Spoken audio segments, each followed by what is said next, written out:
Hello friends, it's Romania Black, and welcome to this year's 2023 installments of Januyaoi!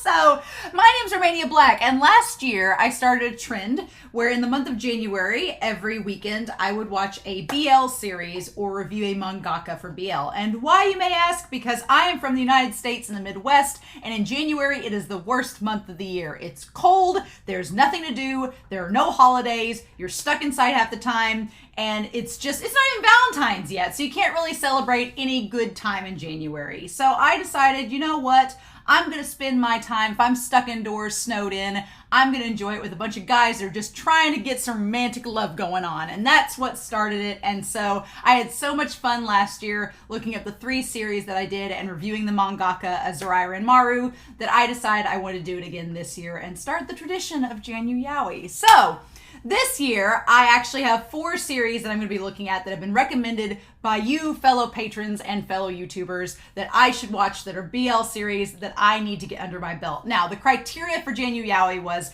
it needed to be short, so it needed to be like an OVA length, like 1 or 2 OVAs, or it needed to be a manga series that was relatively short, although last year I could have broke that rule by reading like a 10-volume series. It's fine.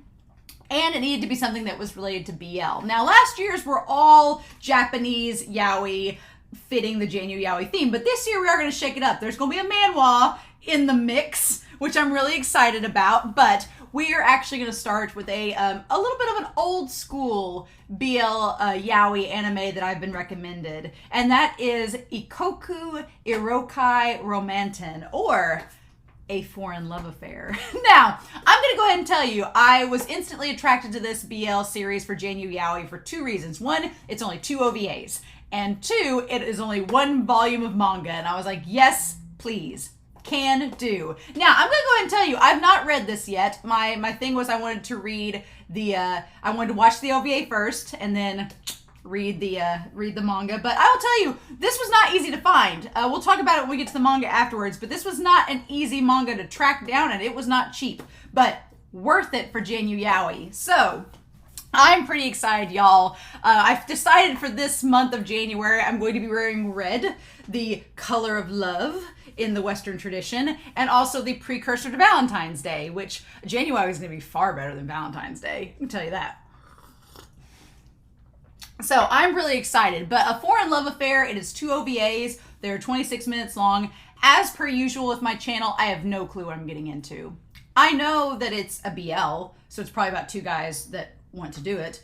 By the judging of this cover, I've not read the back or anything. I got it in the mail a few days ago and was like, good timing. It looks like there's a man.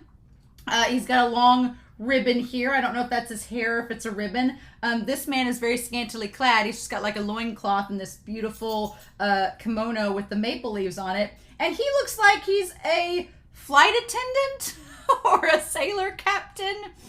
I don't know. I don't know what this is. I'm going to guess that he's Japanese and that he is not Japanese, and that's why it's called A Foreign Love Affair. If I'm going to guess, I'm just going to place my bets on that's the case. There is a parental advisory, as if the half-nude man on the cover didn't give you the parental advisory. There is an explicit content warning, which means there's going to be peni in this. The question is, will there be peni in our OVA? I don't know. So I poured myself some coffee and was like, let's do this, y'all. I'm ready to start out the month of January right. And so that's what we're going to do, y'all. So I have no clue what I'm getting into. I did find English subs on YouTube. There'll be a link down below to both of them. But I did manage to find the English subs for both OVAs, which I'm going to consider a win. So with that being said, we are going to start this Ikoku Irokoi Ramantan, or A Foreign Love Affair, and see what in the world we are getting ourselves into, dear friends. And we're going to start that here in 3, 2, 1, and let's do this.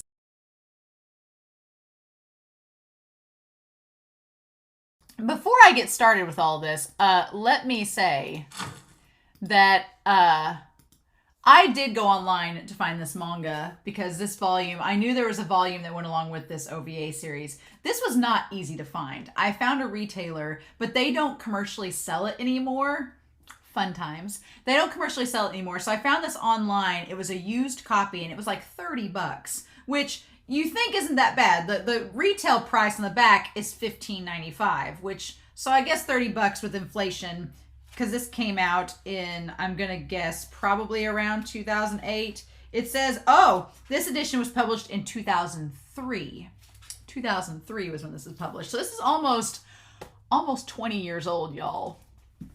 It's a 20-year-old yaoi that was published in English. I do want to read, I'm going to go off and read this now. I haven't got a chance to read it because I wanted to watch the OVA first, and now I definitely want to read this. But I want to read you all the back cover before I go on and do this. It was through 801media.com, which I don't even know if it exists anymore. I'll check it out before we come back for the discussion. But I want to read the back cover. I've not read the back cover yet. I was going to wait till the OVA was done. So before we go on this journey to discuss the manga, let me read you all how they describe this explicit content.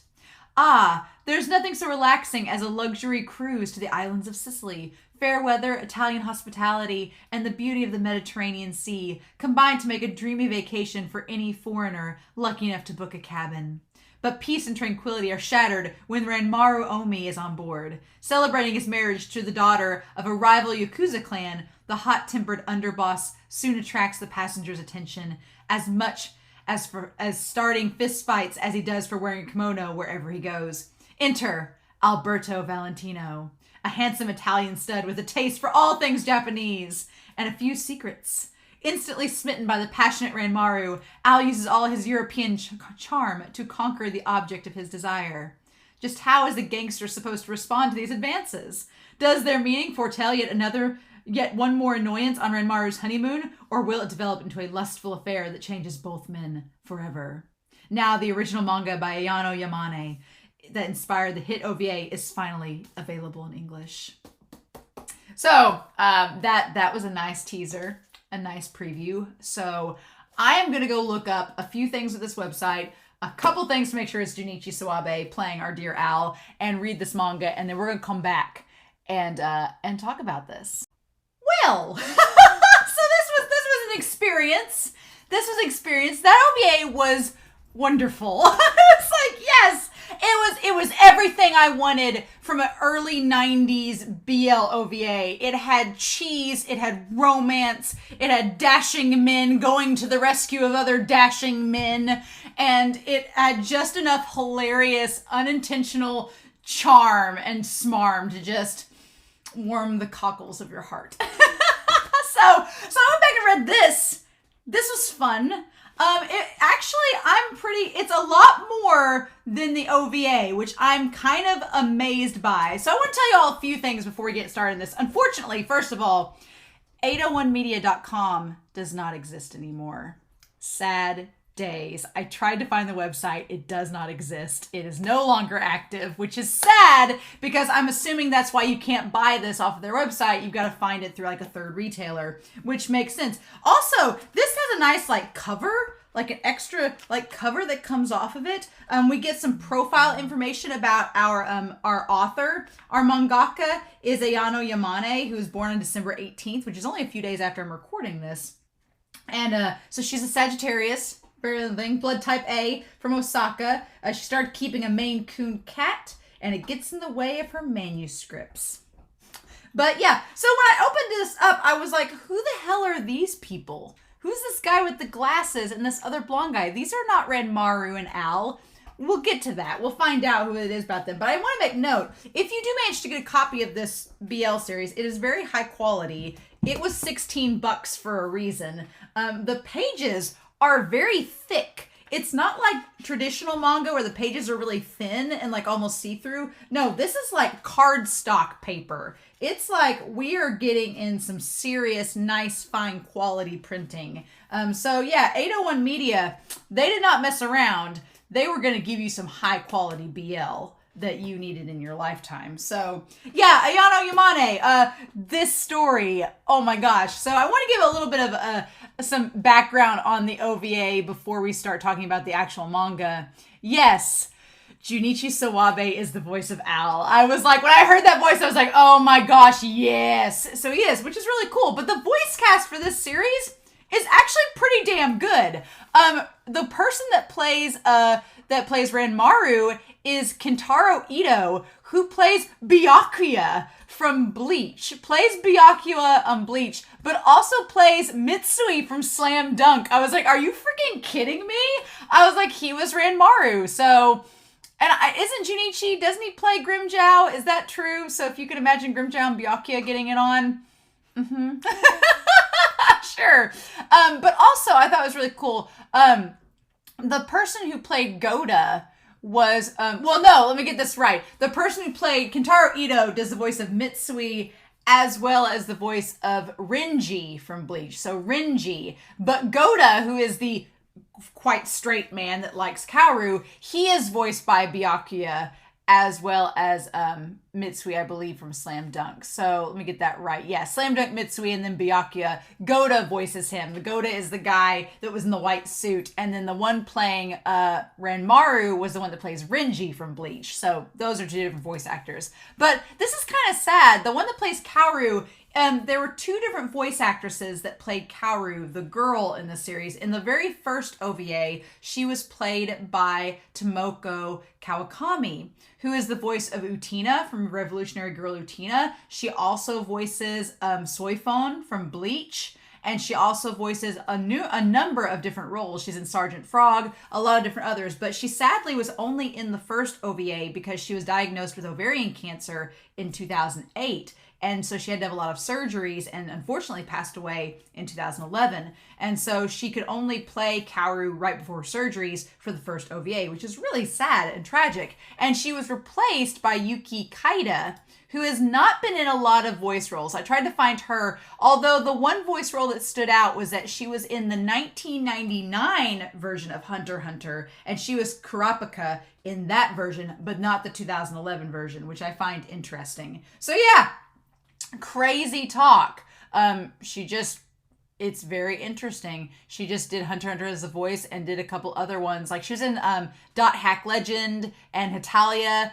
Who did she play in Hetalia? I know of Hetalia, but I've not watched it.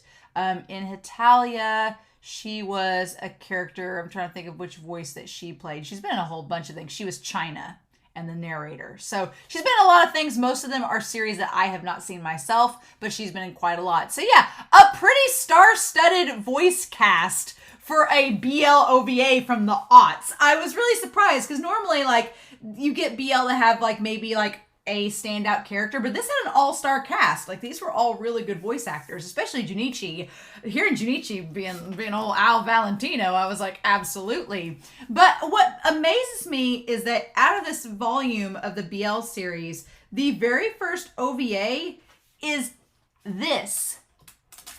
This tiny piece is the first OVA. That's all that it was. I was like, oh, we're already done with the first OVA and I'm like in the prologue? What? And then the second OVA actually covers a lot more ground. We'll talk about it here in a minute. But it's over at the halfway point. It's like a big old chunk and it's over at the halfway point. I'm like, so what's the rest of this series going to be about? And that, my friends, is where we need to talk about. So literally, the first tiny portion of the manga is the first OVA.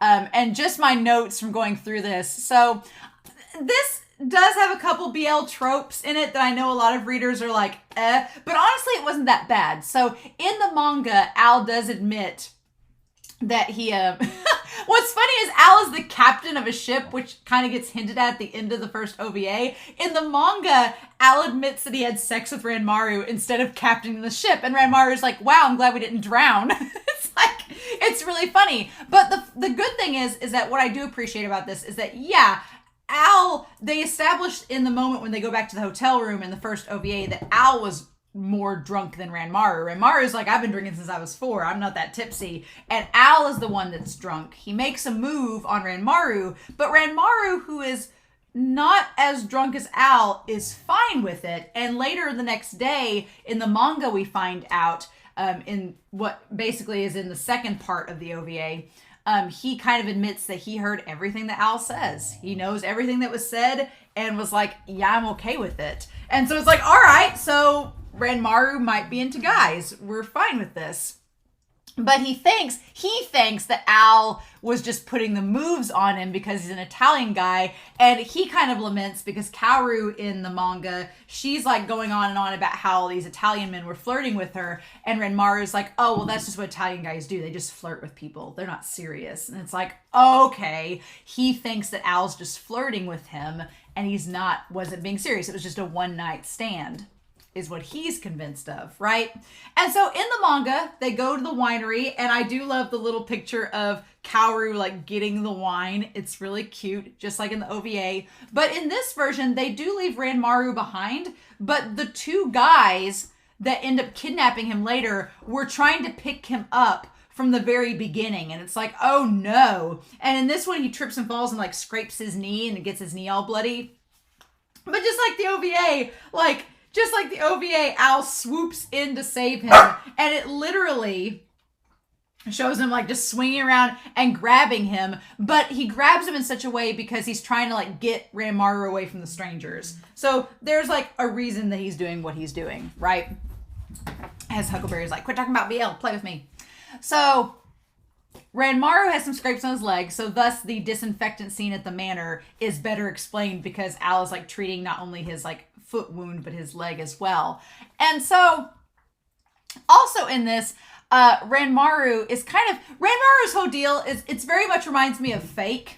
In the BL manga Fake, which deals with a very similar issue, one of the characters in Fake and Winter Cicada, in both of those series, one of the male characters in the relationship is struggling with the fact that he's kind of unsure about his masculinity in this relationship. And he wonders if it's being compromised because he's with a man. And so that's kind of Ranmaru's deal. He's struggling with his sexuality and dealing with like, okay, I'm the man, I'm the Yakuza, I'm the third boss of this family. Like, is it okay for me to be with this man? Is that going to jeopardize my masculinity in any way? And he questions that throughout the manga. But want to make note, in this version, Al has a housekeeper named Martha. She's the one that makes the spaghetti for him and everything. It's probably a good thing they didn't do stuff while Martha was around, because she's like got to sleep like right next to them, being like, really? It's kind of cute though. Apparently Ranmaru gets along with Martha. And just like in the OVA, Ranmaru passes out at Al's house and Al doesn't do anything about it. He lets him sleep. I will say this, Al for the most part, we'll get to that for the most part, is very respectful of Ranmaru, and like when Ranmaru's not into it, Al's like, okay, I'm backing off. Like the non-consent thing does not really come up until we'll get to the side story. We'll talk about that in a minute. But for the most part, Al's very respectful. And I like that about Al's character. He doesn't try to force himself on Ranmaru that much. And Ranmaru, if he does, Ranmaru is very consensual about it. He's like, okay, I'm into this. So it's fine. He does make a kind of creepy note that liquor makes Ranmaru cuter. It reminded me, ironically, of Zaraya Ranmaru, who's a yaoi mangaka, and one of her characters from Liquor and Cigarettes, who says about the same thing. So it kind of reminded me of that. But he also points out, one thing I want to note, is that Al thinks to himself at this point in the manga that he likes how masculine Ranmaru is. And he points out that Ranmaru is masculine and that he loves it. And he does say it out loud to Ranmaru. And Ranmaru is kind of like, it doesn't sink in because he's constantly worried that since he's not a woman, it's not going to work out, or that Al's not going to love him as much because he's not a woman. And it's like, dude, he's hitting on you for a reason. He doesn't care that you're not a woman. Stop it. And then so we have basically the same thing happen throughout the second OVA up until the point where Goda sees Ranmaru and Al going at it in the elevator, and he calls Ranmaru out about being with a man, and Ranmaru feels like his masculinity is threatened and he runs away. But we find out later that it's not just that, as my dog hacks up a lung, but that Ranmaru, he feels that Al doesn't see him as a man. He feels that Al sees him like a woman and not a man in the relationship, which is, Al later on says, he's like, I don't care. He's like, Al's pretty much like, I don't care if you're a man or a woman. I like you. That part's superfluous. So it's like, okay. And so he finds the note in his sleeve, and all it says, all we get it from it is, I'll be in Rome tonight. We don't get really, I'm assuming the bar location was right below that. But he goes to find him there. In the manga, he actually goes to a bar with Kaoru and Goda, oddly enough, before he leaves off to find Al. And Goda is kind of homophobic in this a bit. he teases Ranmaru about being with a man without saying that he's been with a man because Kaoru's right there in front of them. But he does tease him, and Ranmaru gets really mad and leaves. And it's kind of like, dude, you don't need to be like that. And that's when Ranmaru gets caught, and we see an expanded version of the story that we get in the OVA about him helping the girls and then getting kidnapped. Now, Goda, still the same stuff happens with him on the ship, where Goda goes and like rescues Ranmaru and takes him away before he like gets caught by the pipe on the ship. But there's a part in this manga, I wanted to find it. It's absolutely hilarious, where Al basically rescues him from the ship, and they go off together. And there's that scene where he's like carrying him off the ship, like we see at the conclusion of the OVA. And there's this little line where Goda, he's like, where did Ranmaru go? He's like, damn it, I lost myself for a second. I'm totally straight. And at that point I was like, wait a minute. Is Goda straight, or is he being homophobic, but he's actually not heterosexual and it's a cover? And I think it might be a cover. I do think he likes Kaoru, and I kind of want Goda and Kaoru to end up together, because I was like, well, at least maybe she'll be happy with a guy that likes her and that loves her when Ranmaru doesn't love her at all. But we need to talk about this. So Al offers him at the end of the OVA, he offers to teach him Italian. And Ranmaru's like, well, I'm not going to need to know Italian because you're coming with me. Like, Ranmaru gets to have like the kind of dominating line at the end where he's like, you're coming home with me, and I hope that's okay. You'll just have to, transfer your career to Japan. And Al's just like, okay, we're good. I'll do that. And that's where it ends. And it's the halfway point of the book. So I was like, okay, well, we're at the halfway point of the book. So what do we do now? So what we do now is we start some side stories. So these side stories, there's two of them. They are interesting because up until this point, I was like, oh, we're doing really good. These OVAs were actually pretty tame. Like, there was a sex scene. It wasn't anything crazy, but we didn't get creepy or weird or anything. These don't get creepy, but the side stories are kind of weird. I'm not going to lie. The very first side story, I can't show you the photo because it's of Ranmaru's butt. But basically him and Al have like a little tryst together like the morning after the helicopter event. And in this one, Al kind of forces himself a little bit onto Ranmaru. But my thing is, Ranmaru's the son of a Yakuza, and he's like a boss. He could defend himself, and he seems kind of into it. Like, he basically seems like he's all right with it. And at the end of it, like, starts screaming yes to Al. So I'm assuming he's okay with it by the end. But it is kind of weird, right? That there is that undertone of, oh, I don't want it, but I really do. Like, that part is very odd. But by the end of it, he clearly could have shoved off Al if he didn't want him to do anything, but he doesn't. So that is what it is.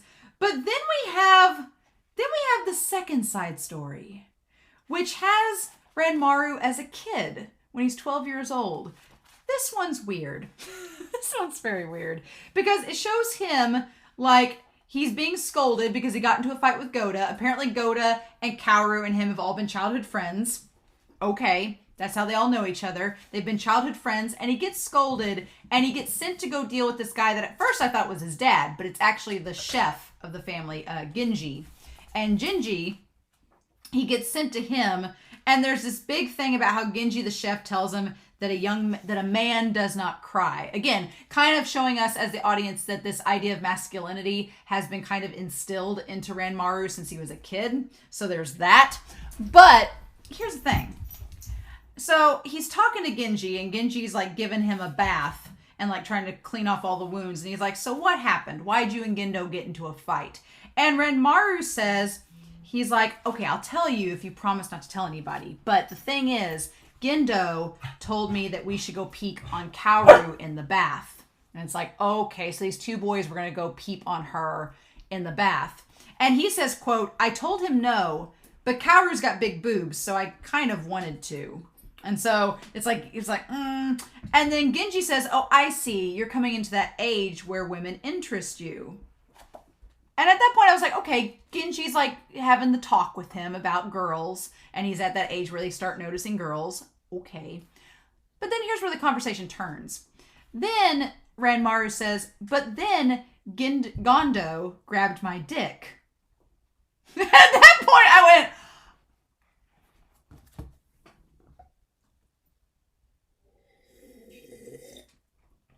all right. Let's see what happens. He said we should play like adults do, and that it feels good when it gets big. But his face looked weird, so I punched him. And Genji says immediately, you are not allowed to play with the Gondo children anymore. So there's that whole thing, right? There's that whole thing. And he's like, that asshole, why is he teaching his son, no matter how cute our little master is, playing tricks on him and his loins is unforgivable. This is war. And I was like, whoa, Genji, calm down. And Ranmaru says, it's okay. I won't play with him if you say so.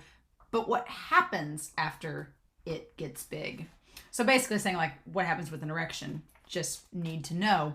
And the weird part is that Genji's like, well, I don't really want to. And Ranmaru's like, why don't you show me?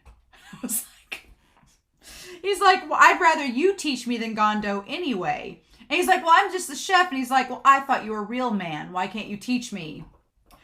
And the chef says, well, probably better me teach you than someone else. And proceeds to do something I can't show you a picture of. So just basically gives Ranmaru a hand job. I'm like, he's 12. And then it cuts back to Ranmaru. Like, apparently he's been telling Kaoru this whole story. And she's like clutching her pillow being like, and what happened then? So apparently Ranmaru's okay with this. He was fine with it. Kaoru thinks it's a fun story. I was like, what the hell just happened? What? So that was weird. That was a weird thing. I was like, what? So at that point, we still have a good chunk of the story left. But the author, Ayano Yamane, has some notes to tell us. And so I did want to read these notes to y'all because I did find them interesting. Hello, this is Ayano Yamane. This is only my second comic, but it's been 3 years since I did my first BL manga. The art wasn't that good, but now I'm drawing 3 times as well, I think. I've traveled to Italy, but the cities were so beautiful it was intimidating.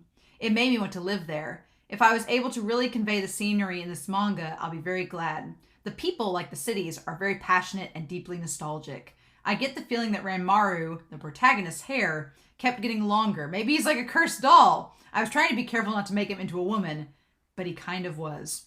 Oops. So yeah, his hair does get longer throughout the series, but there we go. And so then we have, on the next page, she has a picture of Al and a picture of Ranmaru. And it says, for Al, his mother is English, so that's why his hair and eye color is the same way. He's also fluent in English. Speaking of which, Foreign is also getting made into a drama CD, and Al's actor, Mr. Suwabe, speaks very good English. He's very fluent. When I went to the recording, his voice, it was so low and sweet, it made my knees weak. Ah. It's like girl was fangirling about Suwabe voicing Al. Do not blame her. And so then Ranmaru's actor, Mr. Ito, was always so breathless. It was adorable. I thought I knew what a man's voice should sound like, but to hear him suffer so much, it was great. Their acting was so sexy. It was really exciting. One of my favorite characters, Gondo, was played by Oikayu-san, whose voice is like a pheromone. He fit my image perfectly. I wish he'd been in it more. Oh, and Kaoru was played by Tomoko Kawakami. And there's all these little hearts. So mangaka was fangirling with us all. But now I know there's a drama CD of this, and I kind of want it. So there's that. So then we have this like poetry, right? This poetry that's there. There's some poetry that's in between each one. I did like this one right here. It says, that was really a destined encounter. I couldn't help but be overwhelmed by his power, his tenacity, his beauty.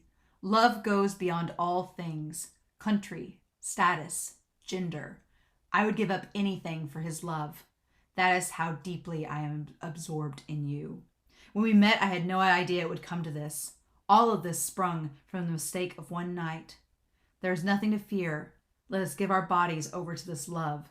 Let us realize how powerful love is. See, despite the little hiccups here and there, like with the chef giving a 12-year-old a hand job, it was overall a really good story. I like this BL, but honestly, This second little story, you'll notice that there's like this much left. And you're like, Romania, what is this? Well, this is like a side story that is included with this called The Love Guide. I really liked this a lot. So what it is it is the story about Hirotaka Takioka, who is a researcher in a science lab, all right? And he has trouble just getting girls. He can't go on date with girls. He doesn't know how to pick out girls to go on dates with. He just doesn't have any luck with the ladies. So his mother sets him up with a matchmaker. She's like, I'm going to call in a matchmaker to help you get a girl. And he's like, I don't want any of that. And he's very grumbly and grumpy, blah, blah, blah. And he's like doing experiments on lab rats. And so then in comes this spry, fresh-faced youth that looks just like every BL boy. And his name is Toru. Of course it's Toru Serizawa. And he is the matchmaker. And all the girls love him because he knows how to set them up with the perfect man. Right? So it's interesting. He instantly sets him up with a bunch of ladies. He is very passionate about his job as a matchmaker. And that kind of draws Takioka's attention. Like, oh, he seems like he'd be very professional. All right. But immediately, there's a lot of red flags with Takioka. And that's kind of the fun thing about this, is that you know from the start, Takioka is not into ladies. There's a lot of red flags. He goes on several dates with women and they instantly want to hook up with him. And he lets them, but he tells Serizawa that they're always on top. And it's like, okay. And he doesn't seem to get along with anyone. They never last. And so he also doesn't really want to go out and meet any other women. And Serizawa suggests like, well, maybe we could have a mixer. We'll just have a mixer, a bunch of guys and girls there, and you can meet a bunch of girls that way. And he's like, I don't really want to go. And Serizawa's like, well, I'll go with you to make sure that you're my client, that things go well. And he's like, okay, I'll go. It's like apparent 5 pages in that Takioka has a huge crush on Serizawa, but it's like, well, Serizawa's your matchmaker. That's his job. So they go to the mixer, and through a series of different events, like Serizawa helps him pick out the suit. And there's this little moment where he helps him pick out the suit, where Serizawa like gets a phone call from another client, and Takioka, he kind of gets upset because he's like, well, you're supposed to be helping me. I'm your client. And Serizawa's like, well, you're one of my clients. I have lots of clients I'm helping. And Takioka kind of realizes, oh, I'm not special. I'm just one of your clients. So, of course, that leads to there being angst at the mixer. And all these girls are trying to get with him because, of course, Takioka, in true BL anime fashion, he may have glasses on, but them are Clark Kent shades. He's freaking hot underneath them once he takes the glasses off. It's like a She's All That moment where she takes off the glasses and they're like, oh my God. It's like one of those things. Yeah. So, of course, all these girls are after him. And through a series of events, our dear sweet Serizawa gets a bunch of hot sauce thrown into his eyes. And, of course, Takioka has to take him to the infirmary to get them taken care of. And that's when he accidentally kind of lets slip through a moment of affection that he might have some feelings for Serizawa. And the thing about it is that Serizawa, he freaks out when he has this reaction. He's like, oh no, I gotta go. And we as the audience are meant to think that he doesn't like Takioka. And so Takioka kind of gives up and goes on with his life. But then we find out later that no, that's not the case. Serizawa kind of does have a thing for Takioka. Because Takioka gets set up on a good date and it goes well. And Serizawa gets really upset by it. And so he goes out drinking with his friends to kind of take his mind off of Takioka. And of course runs into him afterwards. And Takioka's like, well, I'll take you home. And on the way home, Serizawa says, I love this though. He says, you experiment with animals at a university, don't you? So why is it you've got to tell me that I'm in love with a man like you, and admits it?